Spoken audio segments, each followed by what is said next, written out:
வணக்கம். நான் Hanisha, physiotherapist from Aravind hospital, Thuraiyur. தொடர்ச்சியான கை கால் நடுக்கத்தை நம்ம பதட்டம்னு எடுத்துக்க கூடாது. இது ஒரு சீரியஸ் மெடிக்கல் கண்டிஷனாகவும் இருக்கலாம். அதுதான் பார்க்கின்சன். பார்க்கின்சன்னா நடுக்குவாதம். இந்த நடுக்குவாதம் வரதுக்கான காரணம் மூளையில இருக்க டோபமைன் கெமிக்கல் குறைஞ்சதுனால தான். நம்ம கை கால் அசைக்கிறது, ஞாபக சக்தி, கத்துக்கிற திறன், இது எல்லாமே டோபமைன் ப்ராசஸ்னால தான் நடக்குது. இந்த நடுக்குவாதம் வந்தா என்னென்ன அறிகுறிகள் இருக்கும்னா, கை கால்ல நடுக்கம் இருக்கும், கையில எந்த ஒரு பொருளையும் எடுக்கவே கஷ்டமா இருக்கும், உடல் தசைகள் எல்லாமே ஸ்டிஃபா டைட்டா இருக்கும், ஒரு மூமெண்ட் பண்ணவே ரொம்ப கஷ்டமா இருக்கும், பேலன்ஸ் இருக்காது, நிற்கும் போதும் நடக்கும்போதும் ஒரு சைடா சாயற மாதிரி இருக்கும், சம்டைம்ஸ் விழறதுக்கு கூட வாய்ப்பு இருக்கலாம், சின்ன சின்ன வேலையை கூட செய்யறதுக்கு ரொம்ப சிரமமா இருக்கும், அதாவது அவங்களோட தினசரி வேலையை கூட அவங்களால செஞ்சுக்க முடியாது, உட்காந்து எழறதுக்கும் ரொம்ப கஷ்டமா இருக்கும். ஸ்லரிங் ஆஃப் ஸ்பீச், அதாவது பேச்சில் ஒரு தடுமாற்றம் இருக்கும், ஒளரி ஒளரி பேசுவாங்க.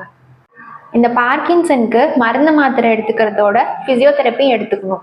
அவங்க தசைகள் இறுக்கமாக இருக்கிறதுனால வலி வரலாம். அந்த வலியை குறைச்சிட்டு எளிய உடற்பயிற்சி கொடுத்து அவங்க தினசரி வேலையை அவங்களே செஞ்சுக்கிற மாதிரி குணப்படுத்திடலாம்.